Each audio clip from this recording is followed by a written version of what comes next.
আমি জানতাম ঠিক এরকম কিছু একটাই হবে। আপনি জানতেন? না মানে আপনার মনে হয়েছিল ঈশানী মারা যাবে? না না, ঠিক তেমন না। আসলে আসলে সব কিছুর মধ্যে না আমি অস্বাভাবিক কিছু দেখছিলাম।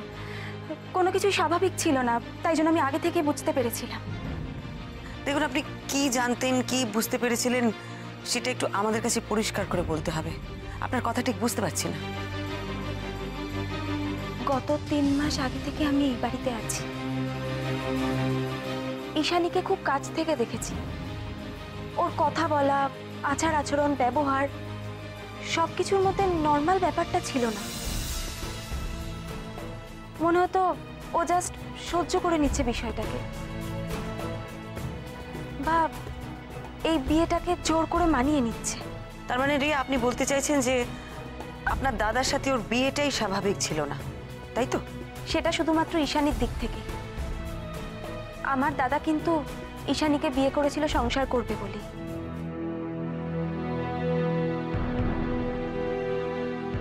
ঈশানীর মধ্যে আপনি এমন কি দেখেছিলেন যার জন্য আপনার এরকম ধারণা হয়েছিল? আপনাদেরকে ভরসা করে একটা কথা বলতে পারি? আশা করব এটা নিয়ে আপনারা কোনো গসিপ করবেন না। গসিপ করাটা আমাদের কাজ নয়। আমাদের কাজ ঈশানীর আসল খুনিকে খুঁজে বার করা। আপনি বলুন। আমার দাদা আর ঈশানীর মধ্যে বিয়ের পর থেকেই নর্মাল হাজব্যান্ড ওয়াইফের মতো রিলেশনটা ছিল না। ঈশানী তো কখনোই আমার দাদার ওয়াইফের মতো বিহেভই করতো না। সবসময় আমার দাদাটার কাছ থেকে দূরে দূরে থাকতো। নিউলি ম্যারিড কাপলদের মধ্যে যে উষ্ণতা থাকে সেটা সামহাউ ওদের মধ্যে মিসিং ছিল। দাদা ওয়াইজ ডিপ্রাইভড। কিন্তু আমরা তো আপনার মায়ের কাছে শুনেছি ওদের সম্পর্ক আস্তে আস্তে ভালো হচ্ছিল। ওরা বেড়াতে যাচ্ছিল, ঈশানী প্রেগনেন্ট ছিল, ওদের সন্তান আসছিল। ওদের সন্তান? সে সম্পর্কে আমার যথেষ্ট সন্দেহ আছে। আমার মনে হয় না ওটা দাদার সন্তান।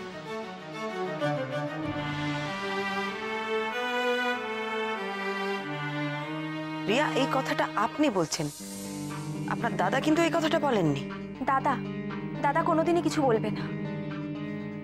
তাহলে যে ঈশানীর সম্পর্কে সবাই খারাপ খারাপ কথা বলবে, ঈশানীকে সবাই অসম্মান করবে, আমার দাদা সেটা সহ্য করতে পারবে না। বড় অদ্ভুত আমার দাদা। বেশ, আপনার দাদা না হয় পুলিশকে কিছু জানায়নি, কিন্তু আপনি আপনি কেন চুপ করেছিলেন? আপনি সবকিছু জানাতে পারতেন। পুলিশকে জানালে কি হতো? স্ক্যান্ডাল হতো না? আপনি জানেন এসব কিছুর পরেও আমার দাদা কি বলেছিল?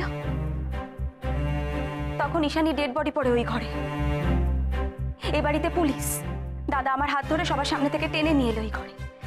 আর তারপর ফোনটা পাওয়ার পরে এই লোকটা বুঝে গেছে যে আমরা ওর নাগাল পেয়ে গেছি। আমার কি ভয় করছে জানিস? লোকটা পালিয়ে না যায়।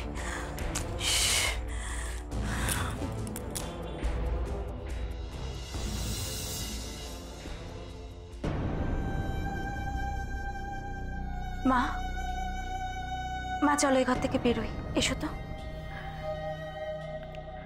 রিয়া, রিয়া, তুই জানতিস এসব কথা? তুই জানতিস ঈশানী যে? না মা, আমি জানতাম না। তবে তবে আন্দাজ করেছিলাম জানো। ঈশানীর কথাবার্তা, ব্যবহার, আচার আচরণ সবকিছু দেখে আমার কেন জানি না মনে হতো ওর সঙ্গে দাদার সম্পর্কটা ঠিক নেই।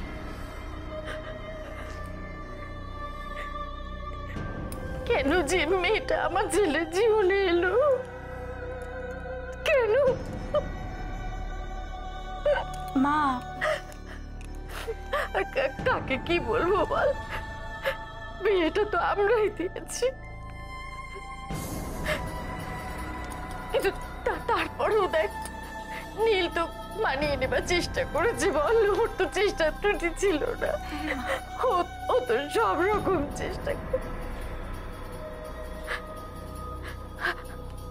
আচ্ছা রিয়া, এরকম হয়নি তো যে নীল সব জানতে পেরে নিজেই ওকে? না, এসব কি বলছো তুমি? তুমি দাদাকে চেনো না? এরম কাজ দাদা কোনোদিনও করবে না, কোনোদিনও না। আমি কারোর ওপর আর ভরসা করতে পারি না রিয়া। আমি আর ভরসা রাখতে পারছি না রে। দেখ, আমার নীলটা তো একটা রক্ত মাংসের মানুষ। হঠাৎ রাগের মধ্যে ঝোঁকে পড়ে একটা কিছু করে ফেলতেই পারে ও। মা তুমি শান্ত হও। ও কারণ দাদাকে ভুল বুঝে এভাবে কষ্ট পেও না। দাদার মতো মানুষ কোনোদিন মানুষ খুন করতে পারে তুমি বলো? তাছাড়া যেমনই হোক না কেন, দাদা কিন্তু ঈশানীকে বড্ড ভালোবাসতো, জানো তো। একটা ছেলে যদি জানতে পারে যে তার স্ত্রী তার আড়ালে, ভগবান কি হলো বলতো? কেন কেন আমার নীলের জীবনটাই তছনছ হয়ে গেল?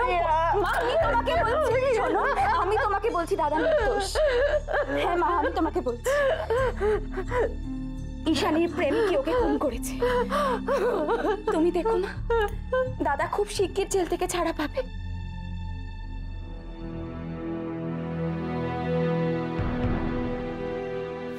ম্যাডাম, লোকটার আইডেন্টিটি ট্রেস করা গেছে। কে লোকটা? লোকটার নাম প্রতীক ভৌমিক, অ্যাড্রেস যাদবপুর। আর কিছু জানা যায়নি কি করে? আমরা এখনো খোঁজ খবর নিচ্ছি ম্যাডাম, তবে সব ইনফরমেশন হাতে চলে আসবে। দিদি ভাই, একবার ঈশানীর মাকে ফোন করে দেখবো ওই প্রতীক ভৌমিক নামে কাউকে চেনে কিনা। হ্যাঁ, এক্ষুনি ফোন কর, এক্ষুনি।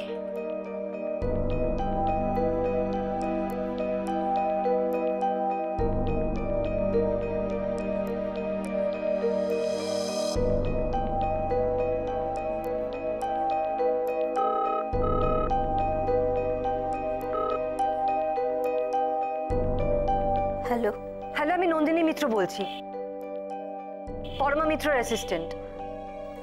হ্যাঁ বলুন। বলছি প্রতীক ভৌমিক নামে কাউকে চেনেন আপনি? ঈশানীর কোনো বন্ধু?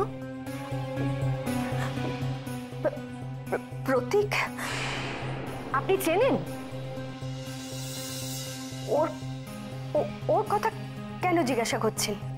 আপনি চেনেন কিনা প্লিজ বলুন, আমাদের জানাটা খুব দরকার, খুব।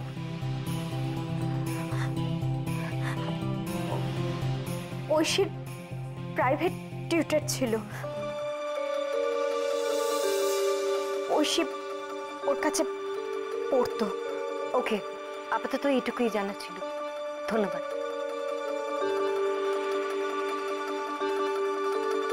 Ishani private tutor.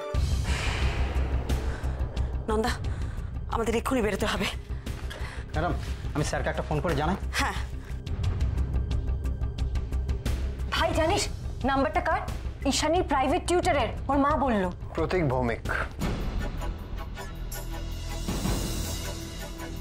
ওমা, তুই জানলে কি করে? আমি ঈশানীর বন্ধু অর্ক মিত্রের সাথে কথা বলতে গেছিলাম। সে প্রতীক ভৌমিককে নিয়ে কি জানে? দেখো, সেভাবে স্পেসিফিক্যালি কিছু বলতে পারলো না, কিন্তু ঈশানীর প্রতীক ভৌমিকের প্রতি একটা দুর্বলতা ছিল, সেটা ওর ব্যবহারে প্রকাশ পাওয়া যেত। লোকটি একটি প্রাইভেট কলেজে পড়ায়, আর লোকটা ম্যারিড। হরুপার দেরি করা যাবে না, এক্ষুনি আমাদের প্রতীক ভৌমিকের বাড়িতে যেতে হবে। চল চলো। মিসেস মিত্র, আপনি যদি ভেবে থাকেন প্রতীক ঈশানীকে খুন করেছে, তাহলে আপনি ভুল করছেন। আমি কনফেস করবো যে আমি ঈশানীকে খুন করেছি। ডাকুন না অফিসারকে।